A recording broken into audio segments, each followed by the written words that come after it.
আল্লাহ রাব্বুল আলামিন বলেন الرحمن علم القرآن خلق الإنسان علمه البيان الشمس والقمر بحسبان والنجم والشجر يسجدان جربون الله أكبر তিনি রহমান যিনি দয়া করে বান্দাকে কোরআন শিক্ষা দিয়েছেন। কোরআন যদি নাজিল না হতো, কোরআন যদি আমার আপনার সামনে যদি হাজির না হতো, না থাকতো, তাহলে আমরা আল্লাহকে চিনতাম না, পরকালকে চিনতাম না, হক কোনটা আমরা বুঝতে পারতাম না। আল্লাহ রাব্বুল আলামিন বান্দার জন্য সবচেয়ে বড় উপহার দিয়েছেন আল্লাহর কালামে কোরআনটা তিনি উপহার দিয়েছেন। কিন্তু দুঃখজনক হলো সত্য, এই কোরআনটা আমার দেশের অধিকাংশ মুসলমান এক জায়গায় মানতে চায় আর এক জায়গায় মানতে চায় না। আসতে বলবেন না, ঠিক কিনা?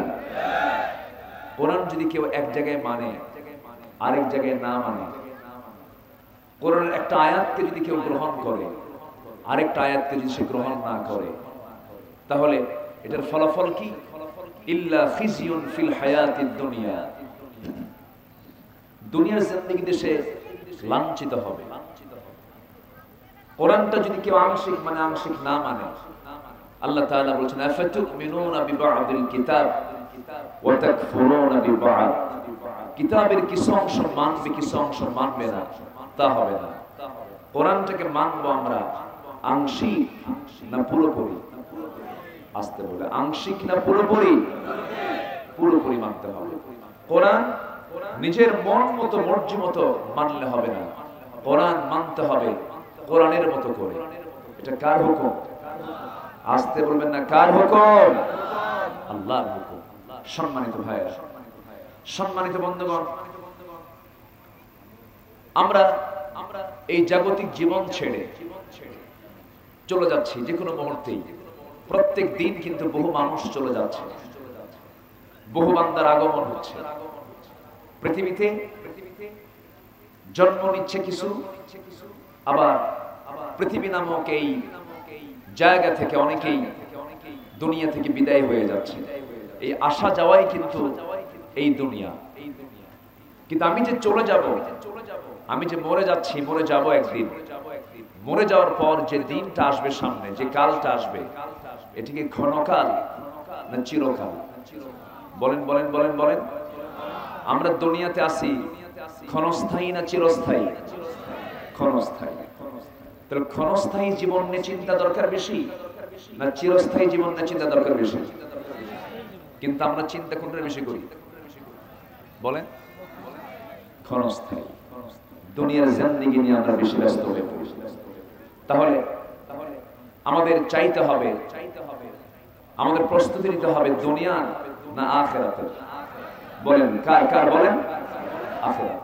তাহলে আমরা কি দুনিয়া আগে চাবো না আখিরাত আগে চাবো? হ্যাঁ, আখিরাত আগে চাবো।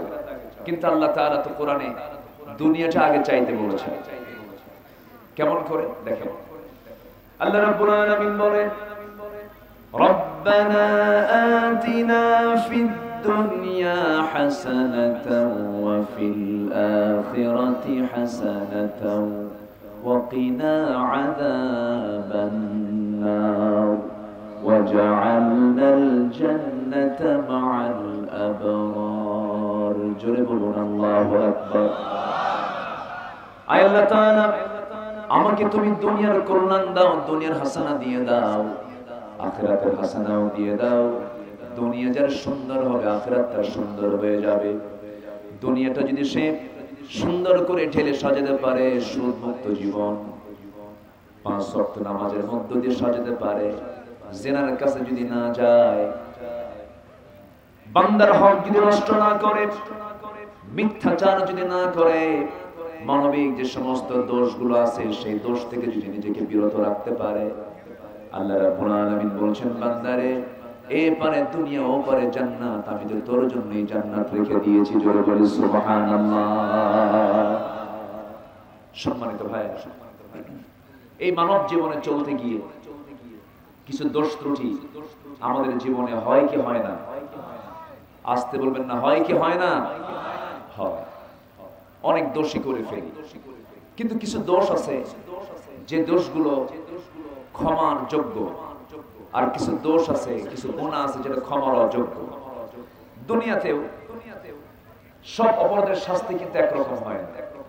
আপনি একজনকে থাপ্পড় মারলেন, তার কিন্তু ফাঁসি হবে না, কিন্তু আপনি একজনকে গুলি করে মেরে ফেললেন, তাহলে অপরাধ কি একরকম? তা আল্লাহর কাছেও কিছু অপরাধ আছে, যে অপরাধগুলো হলো ক্ষমার আওতাভুক্ত। কিছু কিছু অপরাধ আল্লাহ তাআলা মাফ করে দিবেন, কিছু কিছু অপরাধকে আল্লাহ তাআলা মাফ করবেন না। আমাদের সবচেয়ে বড় টার্গেট হলো আমাদের আল্লাহর পক্ষ থেকে আমরা চাবো শাস্তি না ক্ষমা? বলেন বলেন বলেন বলেন, শাস্তি না ক্ষমা? ক্ষমা। আল্লাহ তাআলা বলছেন যে আমি বান্দাকে, 5 শ্রেণীর বান্দাকে আল্লাহ তাআলা 5 জায়গায় ক্ষমার ঘোষণা করেছেন। জোরে বলি সুবহানাল্লাহ। আজকে আমার মূল সাবজেক্ট হচ্ছে যে আল্লাহ কাদেরকে ক্ষমা করবেন। মোটামুটি আল্লাহ তাআলা 5 জায়গায় এই কথা বলেছেন, আমি 5 জনকে মাফ করব। শুনবেন না আস্তে আস্তে ইনশাআল্লাহ? জোরে বলি ইনশাআল্লাহ। কিন্তু যদি কেউ কাউকে খুন করে, যদি কেউ কারোর উপরে জুলুম করে, আল্লাহ তাকে ক্ষমা করেন না, আল্লাহ তাকে মাফ করেন না। যেমন করে আমার দেশে দীর্ঘ 16 বছর যে জুলুমটা করা হয়েছে, আমরা ক্রোধকে সংবরণ করা শিখেছি ইসলাম থেকে, আমরা রাগকে সংবরণ করা শিখেছি। কি সমস্যা? কি ও ড্রোন, এই ক্যামেরাম্যান নিয়ে আসেন, রাখেন। এটা একটু হলেও মনোযোগিতাকে নষ্ট করে ফেলে। এ তো বিয়ের অনুষ্ঠান না, তাই না? রাখেন। এরা একটু চায় যে ভিডিও রেজুলেশনটা আরো সুন্দর করার জন্য। এটা হচ্ছে আকাশ ক্যামেরা, মাথা থেকে তারা ক্যামেরাটা সব জায়গা থেকে এটাকে তারা কালেকশন করার চেষ্টা করে। ওদেরকে গালিও দেওয়া যাবে না। আপনি শুনতেছেন হাজার হাজার মানুষ, আর এই আলোচনাগুলো আগামীকালকের মধ্যে এই ক্যামেরাগুলো শোনায় দেবে কোটি কোটি মানুষের মাঝে। তো সবই তো ঠিক, আপনি আবার গালিও দিচ্ছেন, এটা আবার কেমন? জি জি, আলহামদুলিল্লাহ। সম্মানিত ভাইয়েরা, আমাদের অতিথি মহোদয় একটা কথা বলেছেন, আজকে তারা কোথায়? ঠিক কিনা? জুলুম কি টিকে? আসতে বলবেন না, জুলুম কি টিকে? টিকে না। কোথায় তারা? কি দাপট বলে ফেললো হাসিনা পালায় না। বলছিল না, বলছিল না হাসিনা পালায় না। 7 দিনও যায় নাই, 7 দিনও যায় নাই। সম্মানিত ভাইয়েরা, সম্মানিত বন্ধুগণ, এই 16 বছর যার জন্ম 71 সালে হয় নাই, তারাও রাজাকারের এই গালিগুলো শুনছে। ইউনিভার্সিটির ছাত্র, তারা একটা ন্যায্য দাবি, ন্যায্য আন্দোলন, শেষ পর্যন্ত তাদেরকে রাজাকার ট্যাগ লাগায়। রাজাকারের নাতিবুদিরা চাকরি পাবে? কথা বলে ফেলুন। এগুলো অহংকারের কথা। অহংকার মাটির সঙ্গে চূর্ণ করে দেন। তিনি আমার কে? আসতে বলবেন না, তিনি আমার কে? আল্লাহ তাআলা। সম্মানিত ভাইয়েরা, এই 16 বছর আমাদেরকে রাজাকার বলে গালি দিয়েছিল। আমরা কেউ কিন্তু পাকিস্তান যাইনি। কেউ কি পাকিস্তান গেছি আমরা? কিন্তু যারা এই গালি দিয়েছে 16 বছর রাজাকার বলে, ওই সমস্ত ব্যক্তিরা আজকে ভারতীয় রাজাকার হয়ে ভারতীয় অবস্থান করছে। সম্মানিত ভাই, সম্মানিত বন্ধুগণ, আমাদের সামনে বড় চ্যালেঞ্জ। শহীদ আবু সাইদের রক্তকে আমরা বৃথা যেতে দেব না। এই দেশকে অসুস্থ করার জন্য ষড়যন্ত্র কিন্তু বন্ধ নাই।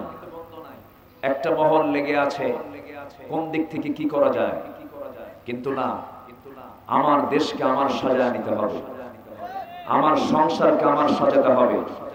এই জন্য এক একটা ব্যক্তি এক একটা বাংলাদেশ হতে হবে। আমরা সতর্ক থাকবো। জোরে বলি ইনশাআল্লাহ, আর জোরে বলি ইনশাআল্লাহ। আলেমরা পালায় নাই, আলেমরা পালাইছে। 2009 সালে আল্লামা সাইদ রাহিমাহুল্লাহ, 2009 সালে আমার জীবনের ফার্স্ট হজ, আর হুজুরের ছিল হলো জীবনের শেষ হজ। তা আমি হজের সফরে একসঙ্গে ছিলাম। তো ওনাকে প্রশ্ন করা হলো, হুজুর আপনি দেশে যাবেন, ট্রাইব্যুনাল গঠন হচ্ছে, দেশের অবস্থা খুব খারাপ, যে কোনো মুহূর্তেই আপনি দেশে ঢোকা মাত্র গ্রেফতার হতে পারেন, মনে হয় আপনি দেশেই সৌদি আরবে থেকে যান, এটা সিটিজেনশিপ আপনি পেয়ে যাবেন এখানে। ওনাকে বলা হলো, সতর্ক করা হলো।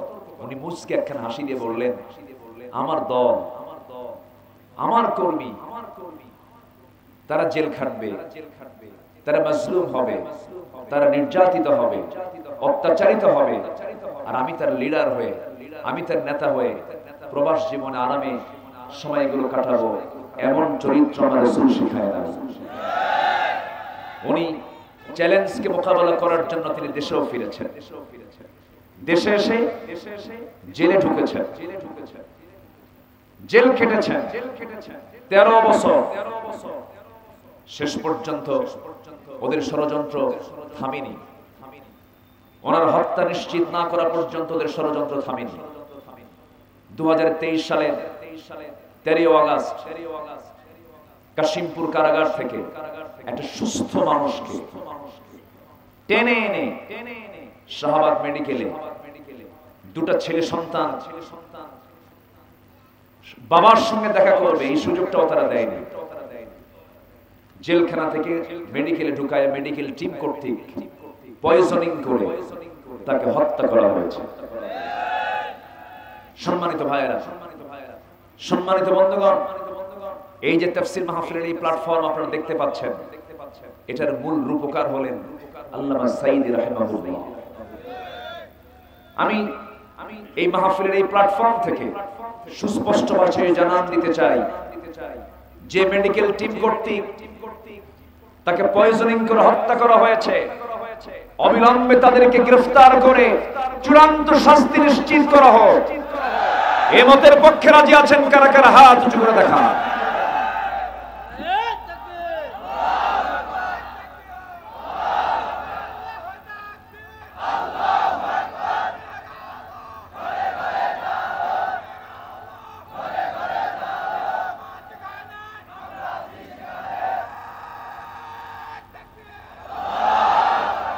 আল্লাহ কবুল করুন, আল্লাহ কবুল করুন, আল্লাহ কবুল করুন।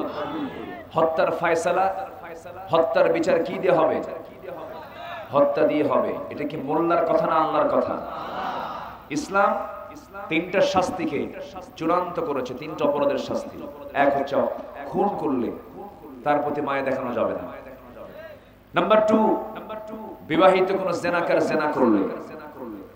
নাম্বার 3 হলো কেউ মুরতাদ হয়ে গেল, দিন থেকে সে যদি বের হয়ে যায়, এই 3 অপরাধের শাস্তি ইসলাম তাকে দিয়েছে মৃত্যুদণ্ড। সম্মানিত ভাইয়েরা, এই 16 বছর তারা আমাদের তালিকা করেছে।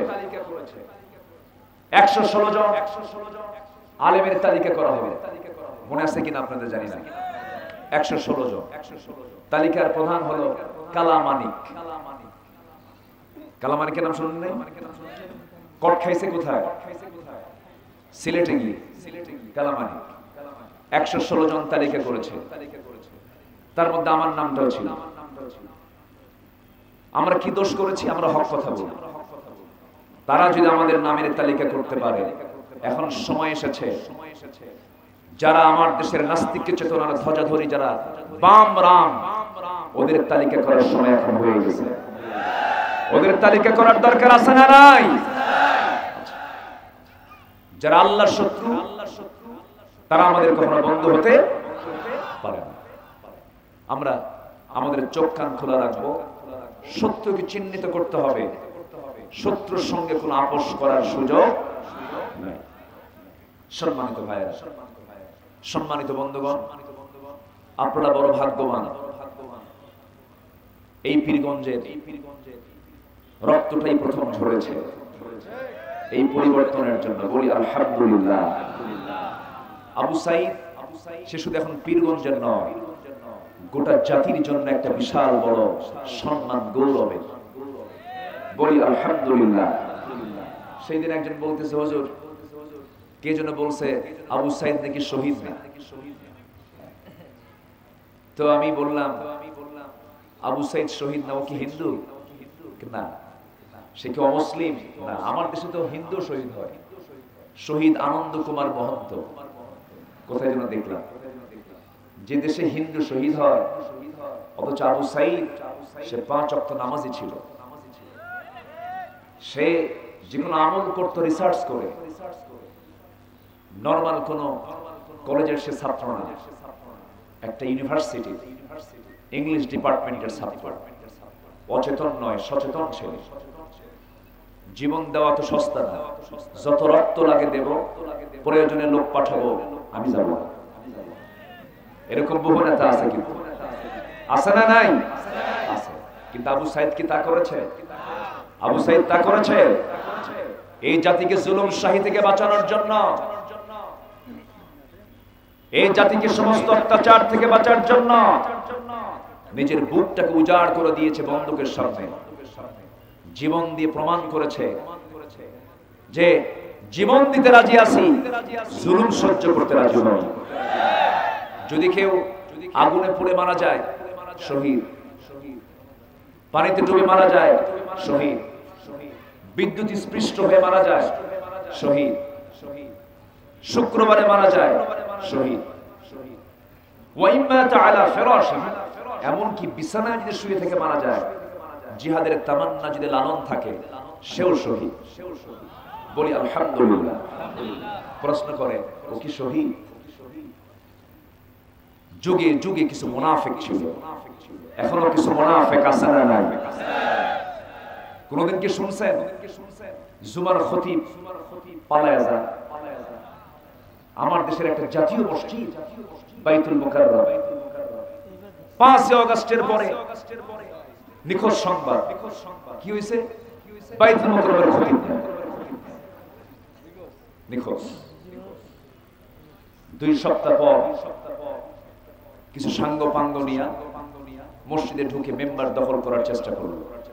এমন জুতা মারামারি, শেষ পর্যন্ত ঢুকতে তো পারলোই না। পরে সাংবাদিক সম্মেলন করে কওমি জননীর খেতাবদাতা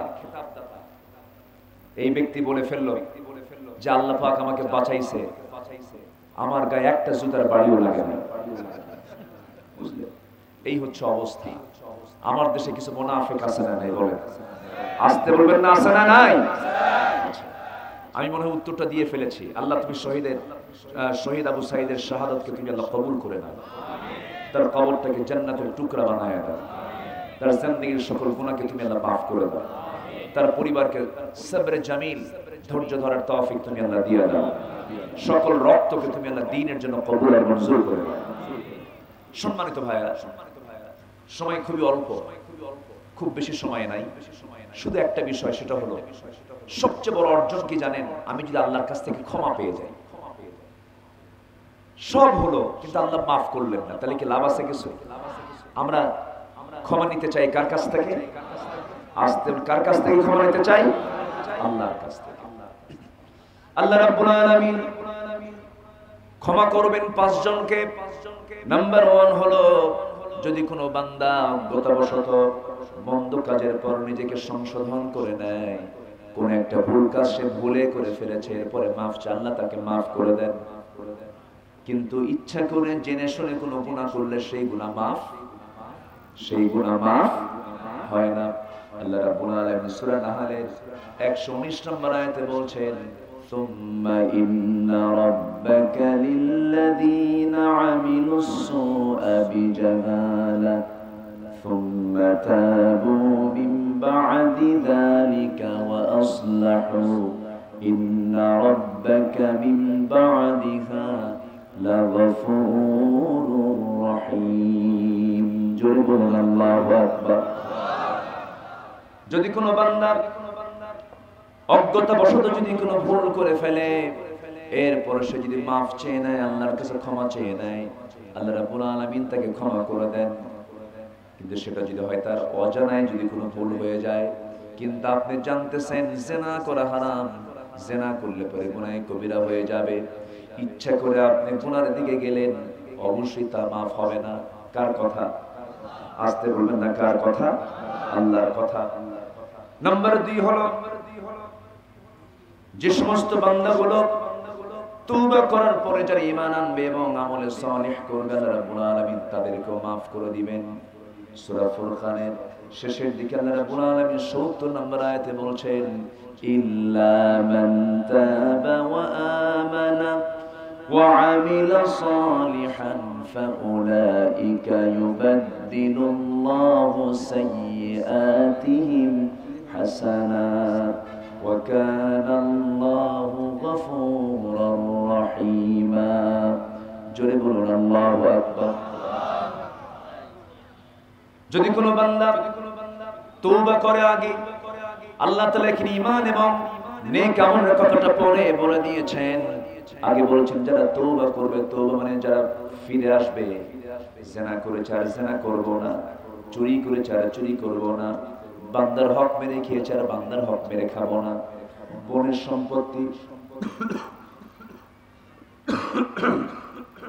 সম্পত্তি মেরে খেয়েছি, বোনের সম্পত্তি ফেরত দিয়ে দেব। যদি কোনো বান্দা এরকম করে তওবা করে ফিরে আসে, আল্লাহ বলছেন বান্দারে তওবা যদি কবুল হয়ে যায় আমি তোকে maaf করে দেব। জোরে বলুন সুবহানাল্লাহ। তওবা গুরুত্বপূর্ণ একটা বিষয়। 114 সূরার মধ্যে একটা সূরার নামই আছে কি? সূরা, বলেন সূরা তওবা। নামাজ যেমন হুকুম, রোজা যেমন হুকুম, যাকাত যেমন হুকুম, তওবা করা তেমনই হুকুম। ইয়া আইয়ুহাল্লাযীনা আমানু তুবু ইলাল্লাহি তাওবাতান নাসুহা। ঈমানদারেরা তোমরা তওবার মতো তওবা করো। কার কাছে?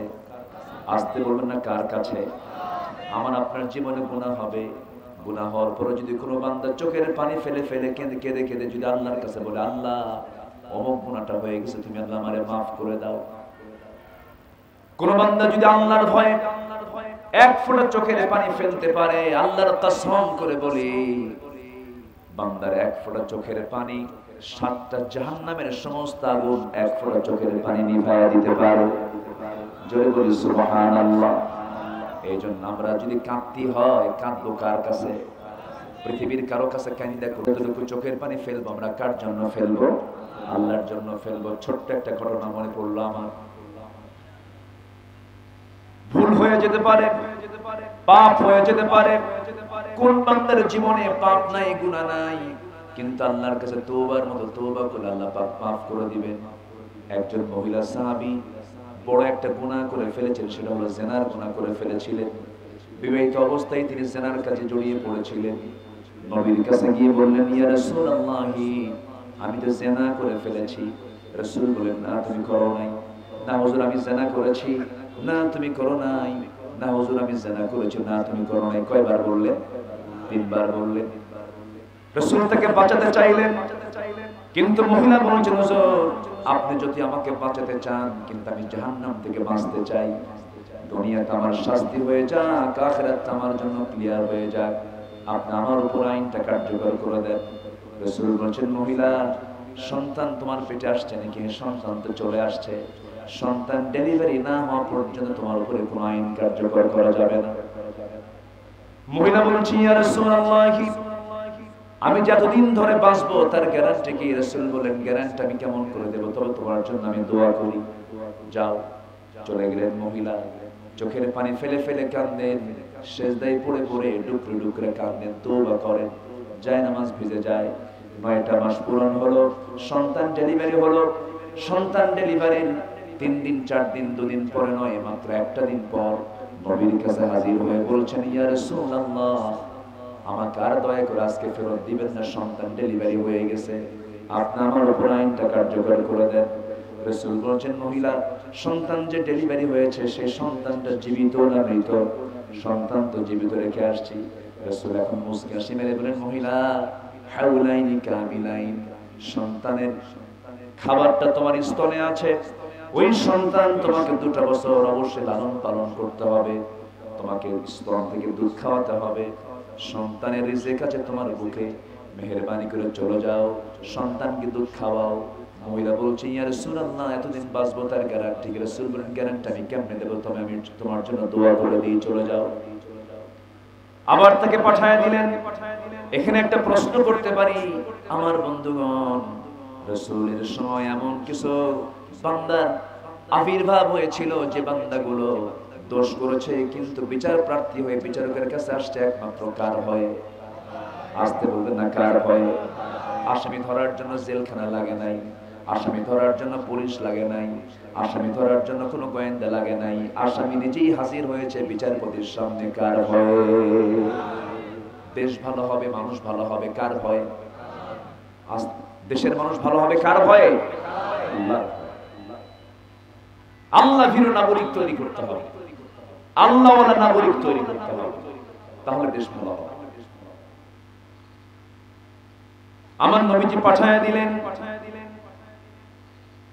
6 মাস চলে গেল।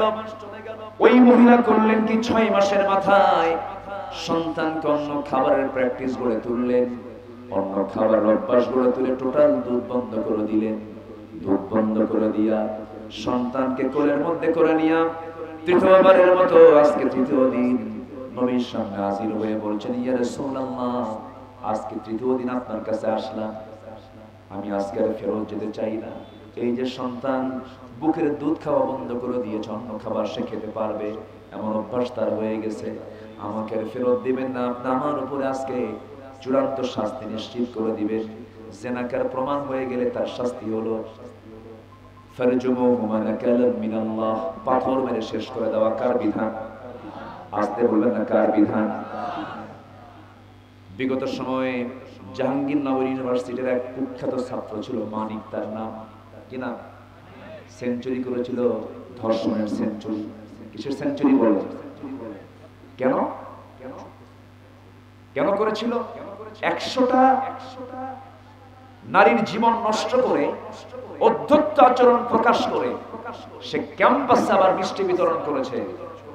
100 পূরণ হলো, আমি 100টা নারীকে ধর্ষণ করেছি, মিষ্টি খাও। সম্মানিত ভাইরা, সময় এসেছে এদের তালিকা করে খুঁজে বের করা। আসতে বলবেন না, জোরে বলুন ঠিক কিনা? জাহাঙ্গীরনগর ইউনিভার্সিটির এই কলঙ্ককে মুছে ফেলা দরকার। এদেরকে প্রকাশ্যে ধরে, এদেরকে দুনিয়া থেকে বিদায় করে, কুত্তা বিলাইয়ের মতো বিদায় করে, রক্ত মাংস হাড় হাড্ডি কুত্তা বিলাই দিয়ে খাওয়া হবে। একটা শাস্তি নিশ্চিত করলে কোন পুরুষ কোন পরনারীর দিকে উন্মাদনার দৃষ্টিতে, নোংরা দৃষ্টিতে তাকানো সহজ হবে না। আমার মায়ের দাম আছে না নাই? এক সাহাবী রাসূলকে বলেন, হুজুর আমি সব বাদ দেব, কিন্তু জিনা বাদ দিতে পারবো না। যাবেন? ও আচ্ছা, ঠিক আছে। ব্যস্ত মানুষ তো, আপনারা যাবেন নাকি? আবার ওনাকে ছুটি দিচ্ছি, উনি যাবেন, সমস্যা নাই, খুব ভদ্র মানুষ, আলহামদুলিল্লাহ। আল্লাহ তুমি তাকে ওমরের মতো কবুল করে নাও, আবু বকরের মতো কবুল করে নাও।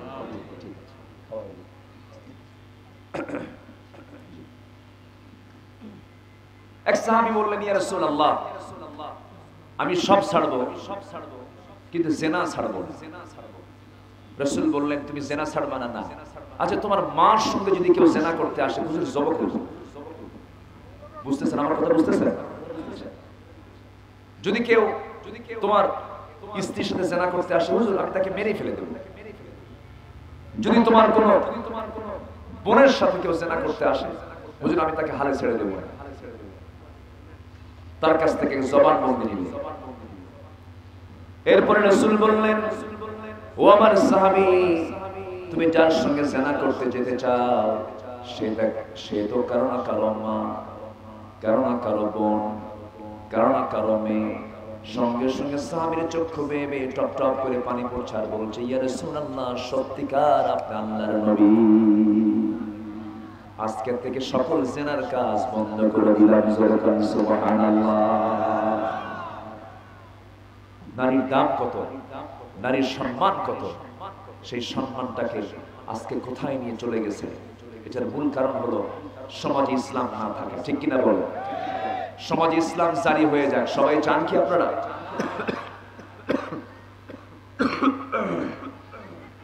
জমিনে ইসলাম কায়েম হোক, সবাই কি চান? আকাশটা কার? আসতে বলবেন, আকাশটা কার? জমিনটা কার? সূর্যটা কার? চন্দ্র কার? সূর্য কি কল্যাণ না অকল্যাণ? সূর্য বান্দার অকল্যাণ না কল্যাণ? না বেশি গরম ধরে, অসুবিধা হয়? সূর্য যেমন বান্দার কল্যাণে, চন্দ্র যেমন আল্লাহর কল্যাণে, আল্লাহর সকল সৃষ্টি যেমন আল্লাহর কল্যাণে, বান্দার কল্যাণে, ঠিক তেমনি এই দুনিয়ায় মানুষ কোন পথে শান্তি পাবে এটার একমাত্র সমাধান হচ্ছে কোরআন। এই কোরআন সে আল্লাহ নাজিল করেছেন।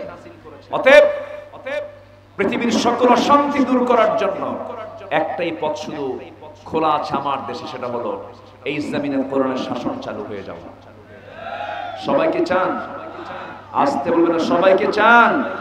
যারা চায় না তারা মুনাফিক। যারা চায় না তারা কি? আরে বলেন, যারা চায় না তারা কি? কোরআন সমাজে চালু হোক, সবাইকে চান আপনারা? দেখেছে অনেকবার অনেক কিছু। দেশ স্বাধীন হয়েছে ৭১, আজকে কোন সাল? ৫৩ বছর চলল। দেখলাম তো অনেক কিছুই দেখলাম, সব দেখা শেষ। আগামীর দেশ কোরআনের দেশ। রাজি আছেন কারা কারা? হাত উঁচু করে দেখা।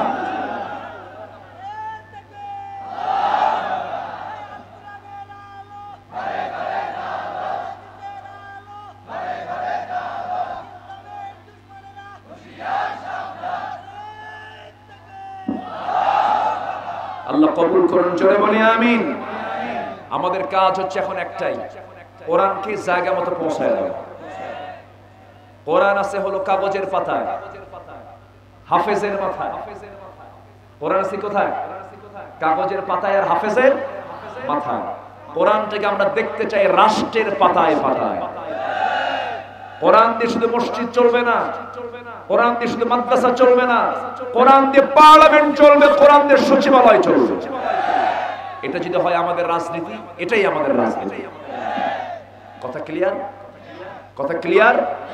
আল্লাহ মাফ করবেন। কয়জনকে বলেন? কয়জনকে? চলতেছে কয় নাম্বার? আরো আছে কয়টা? ওয়াজ কি শেষ হয়েছে? তো দুই একজন করে যান কেন? বসেন।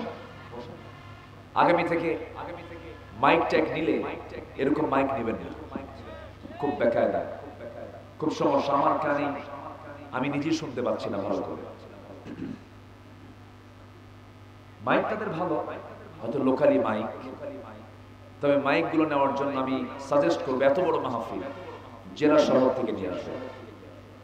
জেলা শহর থেকে নিয়ে আসলে তাদের অভিজ্ঞতা অবশ্যই থানা শহরের চাইতে কম না বেশি। চিকিৎসার জন্য পীরগঞ্জ ভালো না রংপুর ভালো? তো চিকিৎসা তো ঠিকই রংপুর যান। এই জন্য যে কোনো জিনিস অবশ্যই জেলা শহরের ফ্যাসিলিটি, সুযোগ সুবিধা তাদেরই ভালো হয়ে থাকে, এটা খেয়াল করার চেষ্টা করব। সম্মানিত ভাইরা, যে মহিলার কথা বলছিলাম মনে আছে কিনা আপনাদের? মনে আছে? আমার নবীজি বলে দিলেন, যাও, তুমি এখন কি করবে? হুজুর, আমি সন্তানকে আপনার কাছে নিয়ে আসছি। রাসূল সন্তানটা হাতের মধ্যে নিয়ে নিলেন এবং বললেন, এই যে সন্তান দেখতে পাচ্ছ, এই সন্তানের লালন পালনের দায়িত্ব যে গ্রহণ করবে, আমি রাসূল এবং সেই ব্যক্তি জান্নাতের মধ্যে 2 নখের দূরত্ব অবস্থান করবে। ফাহিয়া ফিল জান্নাতি কাহাতাইন। দৌড় মেরে কয়েকজন সাহাবী চলে আসলো, নবীর কাছ থেকে সন্তানটা নিয়ে চলে গেলেন। আমার নবীজি এবার কাঁদা কাঁদা কণ্ঠে, রাসূল কাঁদতেছেন। নবীজির মধ্যে দয়া মায়া কম না বেশি? আসতে বলো, শুধু বেশি না অনেক বেশি। রাসূল যে কবরে শুয়ে আছেন মদিনার মাটিতে, আমার জন্য কাঁদতেছেন। জোরে বলি সুবহানাল্লাহ। সারা জীবন কেঁদেছেন, কবরে কাঁদতেছেন। কাল হাসরের ময়দানে সবাই বলবে নফসি নফসি, আমার নবীজি বলবেন উম্মতি উম্মতি। সেই নবীকে স্বপ্নে দেখার দরকার আছে না ভাই? মুহাব্বত করার দরকার আছে না নাই? আমার নবীজি কাঁদতেছেন, আরে এই মহিলার এখন শাস্তি হয়ে যাবে, কিন্তু আল্লাহর তো বিধান, এটাকে কখনোই রোধ করা যাবে না, শাস্তি দিতেই হবে। আমার নবীজি বললেন, মহিলাকে নিয়ে যাও, উন্মুক্ত মরু প্রান্তরে বুক পর্যন্ত পুঁতে রেখে পাথর মেরে শেষ করে দাও। বুক পর্যন্ত পুঁতে রাখা হলো, পাথর মারা হচ্ছিল। সাইয়েদনা আলী সেই সময় ওই পাথর মারার সঙ্গে ছিলেন। ওই মহিলার শরীর থেকে ফিঙ্কি দিয়ে কয়েক ফোঁটা রক্ত আলীর গায়ে লাগলো। নাসিকা কুঞ্চিত করলেন, নাপাক রক্ত মনে করে ভরসনা করলেন মহিলাকে লক্ষ্য করে। নবীর কাছে এসে বললেন, ইয়া রাসূলুল্লাহি, যে মহিলার শাস্তি কিছুক্ষণ আগে আমরা যখন দিলাম, যখন পাথর মারতেছিলাম, ওই মহিলার শরীর থেকে আমার গায়ে এসে কিছু রক্ত, নাপাক রক্ত আমার গায়ে লেগেছিল। রাসূল বলেন, আলী, কার রক্তকে তুমি নাপাক রক্ত বলছো? কাকে তুমি ভরসনা করছো? তুমি কি জানো এই মহিলার রক্ত জমিনে স্পর্শ হওয়ার পূর্বেই আল্লাহ তারা তওবা কবুল করে নিয়ে তাকে জান্নাতের মেহমান বানায় নিয়েছেন। তাহলে ক্ষমার দরকার আছে না? বলেন তো, ক্ষমার দরকার আছে? আমার নবীজি এবার বললেন, আলী, যা বলেছো বলেছো, আর বলার দরকার নাই। এখন আমার পক্ষ থেকে অর্ডার হলো, এই মহিলার জানাজার আয়োজন করো। জানাজা কেউ পড়াবে না, আমি রাসূল নিজেই তার জানাজার দায়িত্ব গ্রহণ করে নিলাম। রাসূল নিজে জানাজার ইমামতি করলেন। জানাজা সম্পূর্ণ হলো। নবীজি কাদা কাদা কণ্ঠে একটা ব্রিফ করলেন, একটা ভাষণ দিলেন। বললেন, সাহাবীরা, কিছুক্ষণ আগে যে মহিলার জানাজা আমরা পড়লাম, যদিও আমরা ভেবেছি সে জিনাকারিনী নারী ছিল, কিন্তু যে পরিমাণ তওবা করেছে, তার যে পরিমাণ তওবা, এই তওবাটা যদি 70 জন গুনাহগারদের মাঝে যদি বন্টন করে দেওয়া হতো, প্রত্যেকের গুনাহ আল্লাহ রাব্বুল আলামিন maaf করে 70 জনকে আল্লাহ রাব্বুল আলামিন জান্নাত দিয়ে দিতেন। এখানে বড় একটা ফ্যাক্টর হলো তওবা। বড় ফ্যাক্টর কি?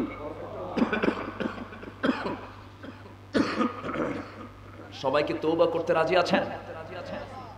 প্রচন্ড ঠান্ডা মানে ঠান্ডা গরমে বুকে কিছু কফ জমে গেছে, একটু দোয়া করেন তো, আল্লাহ যেন সিহহাতে কুল্লিয়া দান করেন। জোরে বলি আল্লাহুম্মা আমিন। সম্মানিত ভাইরা, এখানে যে মুত্তালিব ভাই বসে আছেন, চেনেন অনেকে, জানি না, চেনেন তো নাকি? এখানেই বাড়ি, হাফিজুল কোরআন, খুব ভদ্র, অমায়িক। আমাকে উনি কয়েকদিন আগে ফোন দিলেন। অত্যন্ত অল্প সময়ে পরিচিত আমার সাথে, খুব সুন্দর আচরণের অধিকারী, আলহামদুলিল্লাহ। এখনো পড়া শেষ হয় নাই। আপনাদের সন্তান, আল্লাহ যেন তাকে বড় আলেম বানায়। জোরে বলি আল্লাহুম্মা আমিন। তো খুব অল্প সময়ে দাওয়াতটা নেওয়া আমার, আমি যে এসেছি আমি নিজে খুব খুশি। আপনারা খুশি হয়েছেন তো নাকি? সবাই খুশি হয়েছেন তো? বলি আলহামদুলিল্লাহ। আমি এখানে এসেই একটা কথা শুনতে পারলাম, সেটা হলো এখানে নতুন একটা মসজিদ নির্মাণ হবে, নতুন মসজিদ। বলি আলহামদুলিল্লাহ। মসজিদ যদি কেউ বানায়, আল্লাহর ওয়াদা, আমি তার জন্য জান্নাতে একটা ঘর বানাবো। এটা কার ওয়াদা? আসতে বলবেন না, কার ওয়াদা এটা? যে আমার ঘর বানাবে, আমি তার জন্য জান্নাতে ঘর বানাবো। তো যদি কেউ একটা ইট দিয়েও সহযোগিতা করে, বিশেষ করে আমার কাছে যদি কেউ কালেকশন নিয়ে, মসজিদের কোনো কালেকশন নিয়ে যদি আমার কাছে আসে, আমি করি কি জানেন? ওই এখন ইদানিং টাইলস পাওয়া যায়, মানে একজনের টাইলস, একটা জায়নামাজ পাওয়া যায়, একটা জায়নামাজ পাওয়া যায়। তো মান বানা মসজিদান, মান বানা মসজিদান, মসজিদ মানে হচ্ছে সেজদার জায়গা। যে ব্যক্তি কোনো সেজদার জায়গা বানায় দেবে, আল্লাহ তাআলা তাকে জান্নাতে জায়গা বানায় দেবে। তো আমার যদি একটা সেজদার জায়গাও বানায় দেই, করি কি, ন্যূনতম আমি ওই একটা টাইলসের দাম আমি দিয়ে দিই, আর আল্লাহকে বলি, আল্লাহ জায়গা কিন্তু দিলাম, তুমি আমার জান্নাতে একটা দিয়ে রাখো। কি আমার কথা কি বুঝতেছেন আপনারা? তো তারা এমন একটা সিদ্ধান্ত নিয়েছেন, একটা মসজিদ হোক, এবং আপনাদের এই অংশগ্রহণের মধ্য দিয়ে শুরু হোক। কেমন হয় বলেন তো? আসতে বলে কেমন হয়? ভালো হয়। আপনাদের সম্মানের দিকে তাকিয়ে পূর্বের মেহমান তিনি আপনাদের কাছে কোনো আরজ রাখেন নাই। দোয়া করেন বাংলাদেশে এমন সময় আসুক সরকারের টাকায় দেশের মাহফিলগুলো হবে, সরকারের টাকায় মসজিদ হবে, মাদ্রাসা হবে। আমার আপনার লাউ আর কুতুবের টাকা দিয়ে আর মসজিদ মাদ্রাসা আমরা বানাবো না। আমরা এমন দেশ গড়তে চাই যে দেশের প্রত্যেকটা মসজিদে সরকারের অনুদান আসবে 100% আসবে, কিন্তু এখনো তো আসে নাই। আমাকে আপনাকে একটু সহযোগিতা করতে হবে। যদি মাহফিল কমিটি যদি আপনার কাছে যায় চাদর নিয়ে ব্যাগ নিয়ে, আমরা কি কিছু দিতে পারবো না? সবাই একটু ব্যাগ নিয়ে একটু ভিতরে ঢুকে যান নাকি?